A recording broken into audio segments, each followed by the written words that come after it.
So the last Skibidi Toilet video I did where we reacted to all of the main series, and of course a new episode came out right as I got that video out. But aside from that, that video ended up doing pretty good, and a lot of you guys seemed really interested in my reaction, my theories and stuff regarding what's really happening. That didn't stop all the comments about me being confused between characters though. Look, I get it.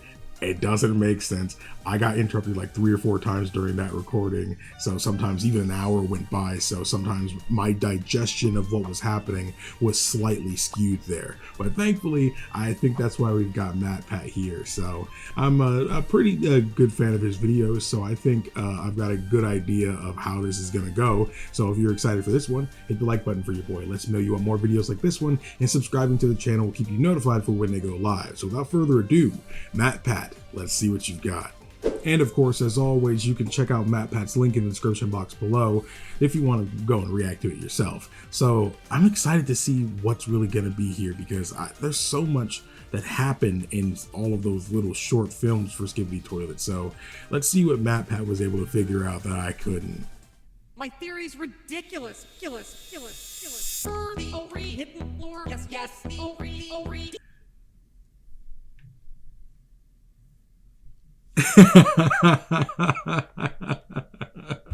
I forgot what I was dealing with here for a second.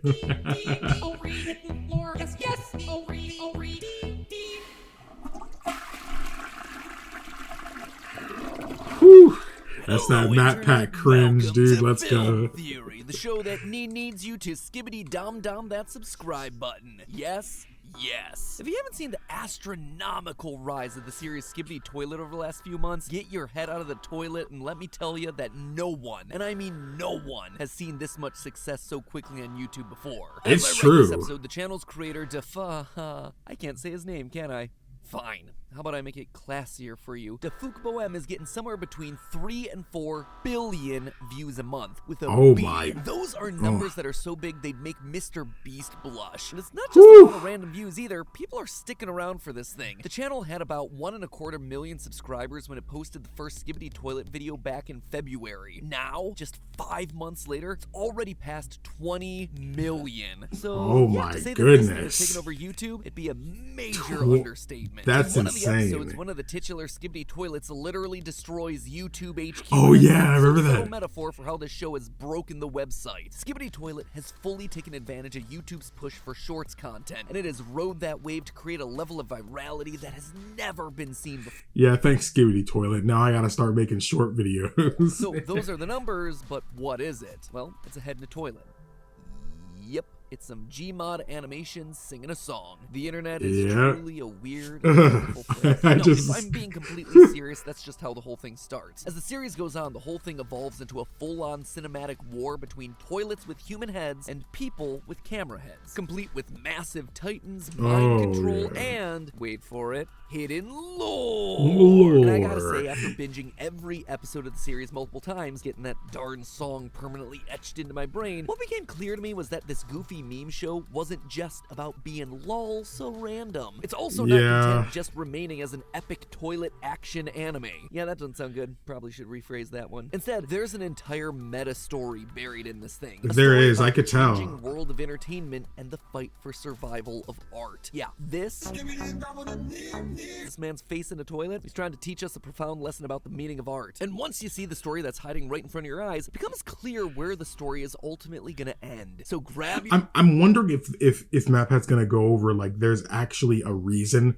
for the weirdness, like not necessarily just that they're toilet people or camera people, but like the meaning, like if there's a reason behind the song they sing or why they move and dance in such strange, odd ways. Is it just a quirk of the creator, or is it something that's actually relevant to the actual story? Your knob toilet. Because we know that they can act normal. Like sometimes when they're curious about something and stuff, we've seen them just not sing. It's not like they're singing at all moments of their lives. So, you know. It's plungers and KPRL speakers, loyal theorists, as we flush ourselves deep into the fever dream that is Skibidi Toilet. Now, the details for the base story here are pretty straightforward. The whole thing starts when a man's head appears out of a toilet and starts singing a mashup of the 2007 song Give It To Me by Timbaland and the 2022 Turkish song called Dam Dam Yes Yes by Bisser King. But things I didn't realize that's what that was. there. The toilet heads start to spread. Pretty soon we see an army of these toilets marching, or rather sliding their way down the street military parade style. They clearly pose a threat considering they run over people, they shoot lasers, they even transform humans into more Skibidi toilets. Pretty soon I had said that same thing in the video.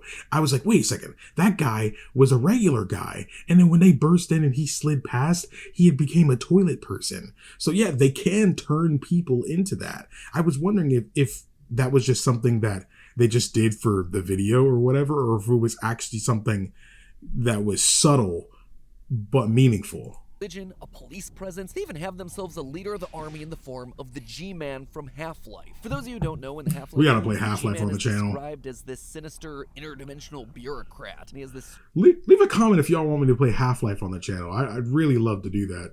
Because, again, I haven't played Half-Life and Half-Life 2. Strange reality-bending powers, so why not just throw him into a show about evil toilet men? Very quickly, it becomes apparent that the people of this universe are no match for the toilet terrors. By the time episode 6 rolls around, we pretty much stop seeing humans altogether. That's what I said. Cameramen. People with cameras for heads. Pretty self-explanatory. But it quickly becomes clear that these characters serve both literally and figuratively as our point of view. Pretty much all episodes are shown from the perspective of one of these cameramen, often ending with the POV character either giving a thumbs up to one of their comrades or being killed at the hands of one of the Skibidi toilets. This ragtag group of cameramen have made it their mission to eliminate the Skibidi scourge. They form an organized militia, they Fortnite dance away from the police, and then they form unlikely alliances with other species that inhabit this world. Let's go, the Speaker Logitech. Men and the TV Men. Two other groups of creatures that are just here for some reason. Probably better suited for a Radio Shack than the front lines. And I love the little faces they made from these porcelain pirates. Ooh. And yeah, that's pretty much about it in terms of broad strokes. The rest of the series basically follows a fairly standard formula. Well, I mean, as standard as a show about sentient monsters from Bed Bath & Beyond gets. We constantly see the cameramen inventing some new technology, such as their giant toilet-kicking boss robot. In turn, the toilets repurpose the discarded remains of their fallen foes to become more powerful. This cycle of escalation repeats over and over again, eventually leading to where we currently are in the story, with giant kaiju-level battles between the G-Man toilet and the various Titan robots that are created or partnered with the cameramen. And that... So this video actually came out 3 weeks ago. So like this video, there's actually been a few more episodes that have come out since then. So I'm wondering if like the whole theory will be outdated. Probably not, but yeah, it was like 3 minutes of content. The story of the series is, but I'm here to tell you, it is so much more than that. The battle between the toilet heads and the cameramen is really symbolic of the battle between YouTube content and traditional medias like the film industry. Yes, I'm feeling okay, and no, I don't want your long-sleeved jacket, even though it looks very pleasant and warm. Yeah, it does seem like a stretch. A story about how entertainment is changing, and how the series creator Dafik Bohem is gonna be the one that merges those two worlds together. It sounds insane, right? I know! That's why I'm so excited about this one. Let me explain it to you. As you might or might not know, this series is littered with models, assets, and references to an age gone by on the internet. An age before YouTube. Before YouTube. Yeah, for Gen Z and frankly most of our millennial audience, there was a time where internet videos didn't solely exist under the careful watch of Google and YouTube. I remember that. In the beginning, the world of internet video was splintered off from each other. Sites like Newgrounds, Albino Black Sheep, and eBaum's World is where you'd go to find the memes, viral videos, and animations. This is where internet meme culture truly began. Yeah, Charlie, we're going to Candy Oh, Mountain. no. Not to be too internet boomer about it, but there was a time that when you saw a funny video, you'd have to send it to your friends via email. Yeah, that platform that your parents use for work these days, it used to be where you got all your lulz from, like the Numa Numa guy, and I'm a snake. And one of the biggest styles of video that arose from this early internet age was the genre that would eventually come to be known as the YouTube poop. Ironically enough, the style of a YouTube poop just predated the age of YouTube. These videos would involve taking clips or assets from TV, film, and music and just mashing them all together into an unholy stream of consciousness. Yeah. One real solution to this mess. A stray Christmas tree? A Koopa tail! Oh no, Luigi! We gotta get rid of this trash before it turns me all the way into a Koopa! Wow! the quality, beautiful. The internet back then, very different, but still very much the same. By the way, I didn't edit that clip at all. That is it unedited, and it's 240p goodness. That's what I was saying. It's like, dude, because like back then, when I think about how I remember watching cartoons or even online videos back then, I don't remember it looking like this. To me, it looked HD, I guess. But when a time before our eyes knew what HD was really like in terms of media, you know, going back to my old VHS tapes and stuff, whew. Did these videos make sense? No. Was it insane? Absolutely. Did any of it matter? Who cared? Anything goes. It was the earliest days of online video. For the first time in history, you could literally make anything you wanted and upload it to a website. Anything that came out of your head. In the 80s and 90s, if you wanted to make your own movie, you needed a video camera, the ability to cut and edit film, a platform to share your creations, all of which were either prohibitively expensive, difficult to achieve, or quite frankly, just didn't exist. In the early 2000s, though, free software like Windows Movie Maker opened up the world of filmmaking to a wider audience than ever. One company that really embraced the Wild West nature of the internet was Valve. Today, they're best known for creating Steam, but back in the day, believe it or not, they used to make video games. They were responsible for tentpole series like Half-Life, Counter-Strike, Portal, Team Fortress, Dota. Let's go, TF2. Dominated the gaming scene, and the one game that truly embodied both their gaming ethos and their embrace of the online was Garry's Mod. Garry's Mod was a sandbox game where players could I loved Garry's Mod. Objects and assets found in Valve's. I know a lot of people like on the channel like know me for like TF2 and stuff that I've been doing, but like I had Garry's Mod was my Valve game. I didn't know nothing about Half-Life, Portal, TF2, none of that stuff. GMod was just the funny haha game that my friends played, and there were things like Trouble in Terrorist Town and stuff that was just fun to play in that game. I really liked it. Even just going on random servers, just you screwing around. Popular franchises. It was the first Steam game I ever owned. Movies, games, and shorts. This eventually evolved into the creation of Source Filmmaker in 2013, a video editing tool that allowed creators to more easily create funny videos just like they had with Garry's Mod. And this proved to be a godsend for YouTube poop creators. If you've ever seen a video featuring characters from Team Fortress 2 doing insane things, it was probably created using SFM. Yeah, I got a channel full of these reactions now. In fact, Defuk Bohem, creator of Skibidi Toilet, as we all know, originally made a name for himself online by making these sorts of videos. SFM content exactly like this. I mean, unless I'm wrong, Skibidi Toilet seems like it still is being created in SFM. So why the big trip down memory lane? Well, I believe that those edgy videos, those YouTube poops that came and went with internet trends, I believe that those are what the toilet heads in Skibidi Toilet represent. Look at the evidence. First, there's the fact that the characters are literally toilets, the place where you poop, like a YouTube poop. Pretty direct connection there. Second, there's the fact that the heads of all the Skibidi toilets are straight from Garry's Mod, Half-Life, SFM, drawing yet another direct connection. There's also some more subtle hints as well if you look between the lines. In episode 4, there's a subtle background detail that shows how humans become toilet people as soon as they're exposed to the influence of the toilets. We pan across a normal restaurant, the toilets march in, and suddenly people are transformed into more toilet heads. See, I'm glad I noticed that. Rise through the ranks, appearing in later episodes as leaders of the toilet army. Oh shoot, that was the same guy? Virality. The toilet people are a disease that's spreading just like a video going viral in the early days. We also know that the events of the series are happening sometime in the past. In episode 20, after going toe-to-toe against the G-Man, the camera Titan flies away, flying past two very important buildings, the Twin Towers. Notice here how it's an exact replica, straight down to the spire at the top of one of those buildings. Okay, hold up. This is something I wanted to say. I remember, the thing about it, I remember when this video came out a few weeks ago, people were all like roasting map pads, like, oh, he doesn't realize this is a map in the game. Homie, yes, but it's a map from like GMod or whatever, it's like big city, but what do you think it's based off of? What do you think that map in game is based off of? So using that specific map, it was likely used for the narrative purpose that map pad is referring to. Again, I'm still cutting him off here, but I don't see why so many people harped on him bringing up this as a moment of contention when it was used for a reason by the creator. I'm sure there are other city maps they can use, but they specifically use this one. This tells us that the events of the series predate the events of September 11th, 2001. Now, admittedly, yeah, people YouTube were groups didn't bad at exist this. back then. They originated back in we're getting on this 2004, back but then. websites like Newgrounds did exist back then. And GMod videos were also big in the early internet days, like around 2006. So while it's not an exact timeline match, this toilet world isn't meant to be some dystopian future. Instead, it's much more of a dystopian past, a reference to an earlier time gone by. Also, just take a look at the way that the Skibidi toilets get...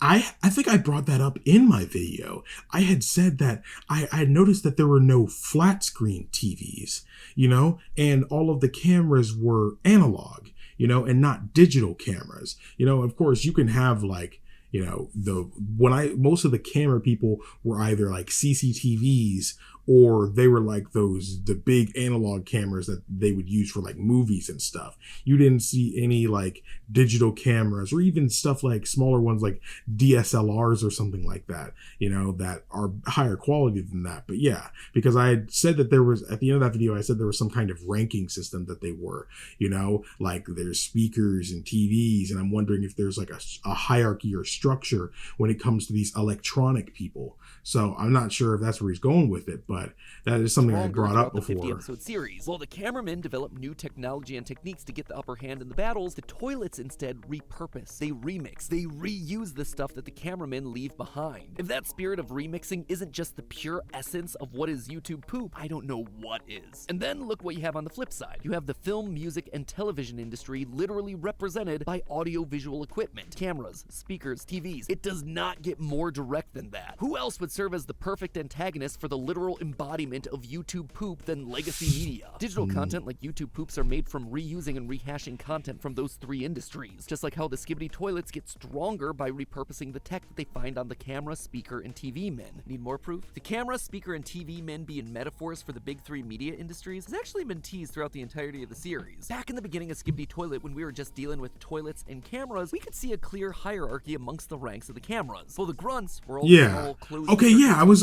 right. The more advanced and the more movie-like the camera became, the higher up it was. Okay, I definitely noticed that. The most powerful entities. Also, take a look at how the TV Titan goes about destroying the toilets. It uses this sound. Okay, I freaking said that in the video. I was like, that's like the THX sound. I remember that. Y'all Gen Z kids, bro, y'all don't know about that, bro. You turn on the movie you want to play and you get bombarded with that. You know, in the middle of the night, you're up late, you want to put on a movie because you can't sleep and you didn't turn the volume down and then you hit that loud sound, or the PS2 doing the same thing. Sounds an awful lot like the old THX intro sound.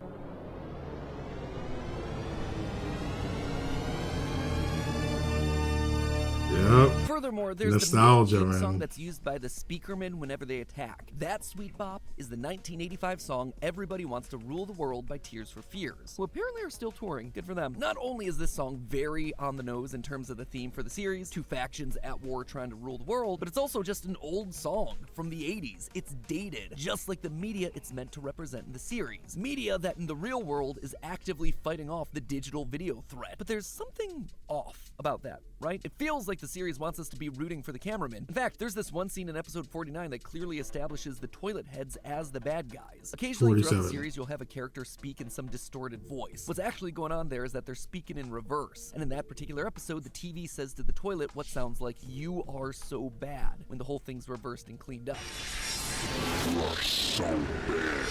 But there is no world where we should be rooting for traditional media, right? Especially when you're talking about a digital series. I know the show's odd, but the idea that we're supposed to be sympathizing with some of the least sympathetic industries on the planet seems like a step too far. Meanwhile, we're supposed that's to better than like supporting the video toilet side. people. I mean, the series got popular because of internet videos. Spoiler alert, singing meme face in a toilet? Yeah, that's the kind of thing that would never happen in a world of TV or film. We are clearly missing some sort of key point here. We have our two sides clearly established, but who or what exactly are we supposed to be rooting for here? Well, that, my friends, is where the most recent episodes come in. At the end of episode 47, we see a G-Man toilet destroy the POV cameraman, just like we've seen him do in many other episodes before. But then, through the lens of our fallen camera, we see someone coming in. That's what I had said. It's not just anyone, it's a person. We haven't seen a human in the series for literally dozens of episodes, and yet, out of the blue, a person appears? And it's not just any person either. This character looks an awful lot like DeFook's channel avatar, doesn't it? Like I mentioned earlier, humans didn't really play much of a role in this franchise prior to this very moment. In the beginning, humans were just cannon fodder for the toilet overlords, but now we have one of these humans. In fact, the human who's making the series, inserting himself back into the narrative. And not just here, he's also hidden indoors during the opening seconds of episode 45. But why? One does not simply self-insert their avatar into a 2 billion view a month series. How do you notice that? The story is so deep in its own narrative, unless you have a greater role to play in the story you're about to tell. DeFook clearly has a love and passion for this style of video. Before Skibidi exploded, he had created dozens of videos in his SFM YouTube poop format. In fact, his 2 most popular long-form videos on his channel are still to this day SFM animations that he made years ago. That being said, I also don't think he totally I don't think that's true anymore now. Music either. Why would he make them the protagonists of his epic internet series if he did? I think DeFook, like many other creators, aspires to do this work on a professional level. And you can tell that desire for a professional, higher caliber of work in the way that he's handled the Skibidi Toilet series. Each episode has seen an escalation of the animation, the character work getting better, the ideas bigger and grander. He has literally turned what started as a YouTube poop into an epic action movie that hangs with some of the best content that I've seen this year. So what Hollywood's gonna make their own version of this. Trying to tell it's gonna be awful. Toilets. Well, to me, it's clear from the story that's laid out in front of us that DeFook sees himself quite literally in the middle of these 2 loves of his that are currently at odds. Notice what his character is doing throughout the series so far. He's picking up the broken remains of the camera heads, the broken remains of traditional media. Creators like...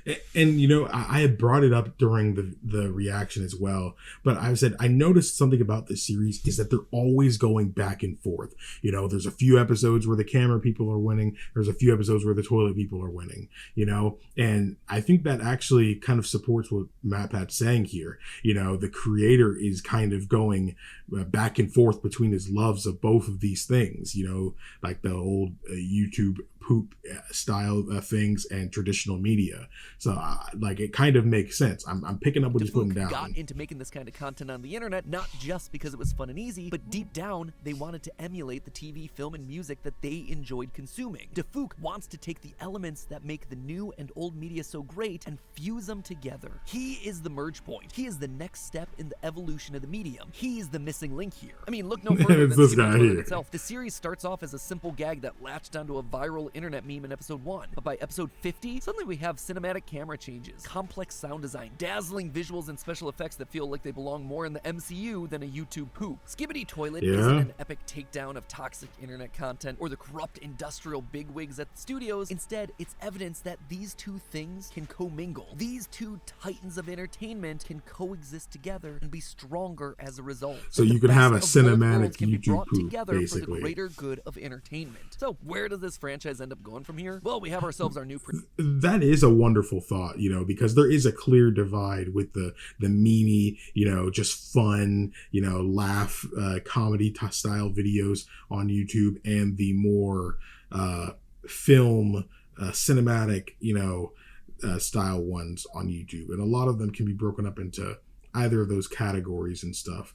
So to see someone trying to blend it, you know, because this, again, despite appearances of toilet people, you know, you have such an action-packed, you know, series that really takes itself seriously within its universe, you know, while again, it may be hard to take it seriously from an outsider's perspective. Most people who seem to be on the inside of this community and keeping up with the story also can see here that he actually cares about what happens in this world and how it's being used and stuff like that, you know, and the fans seem to clearly care about that as well with the success of his channel. So again, even I fell, you know, victim to it, you know, because at the beginning of that video, I was very clearly just reacting to it because I was made to react to it, you know. But by the end, I was super into it, finding myself really getting attached to the characters and being really finding a lot of the camera people really endearing and stuff. And now that we have this other layer of what the creator could be going through in terms of why he kind of went this route, it makes it more appealing to me, you know, like as a fellow content creator as well, especially somebody who did more cinematic style serious videos before this reaction stuff started taking off. I really do get, you know, his perspective here. So being able to kind of fuse the two styles that he really cares about is a very honorable thing, because it's very, very difficult to do that, in my opinion. Protagonist in Defuk, who will eventually take At least that's center what I stage, believe. taking it upon himself to save the world that he loves, the worlds of internet memedom and mainstream media. He's gonna turn out to be the Neo of this universe. He is the chosen one. He'll be the one who'll be able to marry both sides of this war together and show that if the two sides put aside their differences, they can create something truly magical. Or who knows, maybe you'll get a movie deal out of it. And then truly, you've had the merging of the worlds. But hey, speaking of blending ideas from multiple industries into one magical product, I want to thank our sponsor for today's video, Opera. With its built-in And we got the sponsor. Let's go, guys. AI Aria, and the ability to have your music and messenger apps Shout out to available at your Opera. fingertips, feels like They Opera's sponsored new your boy browser. already, Opera One is the browser that unites couple months everything that ago. we love about the internet into one seamless experience. Here at Theorist, when we're researching videos, keep in I brought mind this that up before, all our but tabs like, can feel like do a y'all tab watch unto the itself. sponsor After opening segments of 50 these Skibidi videos? I'm sure some dozens people of are fan skipping wiki past pages, this it becomes a bit or overwhelming getting to off the even video find at where the this script point I was because working we're on went. at That's the why end I love here. Opera One's But, new you Tab know, Island still, feature, you know, which it's a allows bigger me to easily channel. I split know my homie tabs got into groups paid that and make sense everything. for my I don't mind workflow. talking And over as I it too open similar much, tabs, new especially tab since I've islands get already done created this sponsor automatically, for the helping me channel stay for y'all organized much more already. easily. You Tab know, islands give me the hey. power and flexibility to focus So on if what's you're on the here, screen rather than the mountain of leave tabs above it. leave Opera me One also comes with a new leave me a modular comment design, which allows that me to says customize I all the am bells and here. whistles to make You my know, on browsing that All experience Might truly feel type like beat. my experience and not one that was just That'll let me know arbitrarily who's chosen here for me. watching But the feature that I this, love most with this new not paying Opera One attention is to its Matt native Pat, browser AI but talking. Aria was made in collaboration with OpenAI, you know, the company that makes ChatGPT, but with some new features to help make it stand apart. Aria is web connected, meaning that it can provide. This is a very different information sponsor so we than can what stay current. I did Aria also with makes Opera it easier to GX. brainstorm ideas, rephrase confusing sentences, and do This quick is math, actually all for without having to regular open up Opera, new not tabs. GX. The best part is, if I come across some text in a foreign language or some topic or phrase that I'm not familiar with, I can just use the highlight tooltip to have Aria give me the answers that I need instantly. There really isn't much you can't do with Opera. I think I did Opera something One, like so that go in use the link down Japan. in the It was description awesome. and in the pinned comment to give Opera One a try. All right, the video's over. But yeah, I really enjoyed this one. I actually think Matt Pat was kind of spitting with this. I know some people don't care for like one of his points, but even if you were to remove that one point, most of what he said still had some weight to it, because a lot of what he said was something I noticed, you know, while watching this. So it was cool feeling reaffirmed, you know, with what I felt and stuff, you know. I'm interested to see if Matt Pat will end up bringing it back and doing another Skibidi Toilet video, maybe in another 50 episodes, though based off how the last episode that I saw ended, I feel like the series is getting closer to the end than we thought it might. I feel like he'll try to hit 100 episodes, but it feels like realistically it could end within the next 20. But let me know what you guys think. Did you agree with a lot of what Matt Pat said, or did you really not jive with it and just feel like you have some counterpoints? And if you do, let me know in the comment section down below, because I'd really love to get a discussion going with you guys and see where the mindset of a lot of people are at. Also, if there are other, you know, lore related stuff that you'd like me to know about regarding Skibidi Toilet, just let me know in the comments too, because I'm pretty into the series now. And I'll probably like do a new reaction for Skibidi Toilet maybe every 2 to 5 new video episodes that come out, just because, you know, if video that comes out is 1 minute, I can't react to something that's only a minute, you know, unless I do a YouTube short of it or something. It'd just be a little bit harder to do. But I do plan on doing more Skibidi Toilet videos. So if you have any other like Skibidi Toilet videos you want me to react to, maybe some analysis videos or things like that, or even other theory videos, drop those down in the comments. I'd love to be able to react to those as well. I think I'm I'm becoming a pretty big fan of this series. So I've actually already rewatched the series already because I really wanted to get more of the lore and see if I could find some stuff that I didn't before. But thank you all so much for watching. My name is KingdomAce, and if you haven't already, hit the like button for your boy. It lets me know you want more videos like this one. I don't know if I said this already. This video is going on long enough. Subscribe to the channel if you want more. Thank you all so much for watching. My name is KingdomAce. Remember, everyone, to play some games, have some fun, and enjoy your day today. It is one of those days.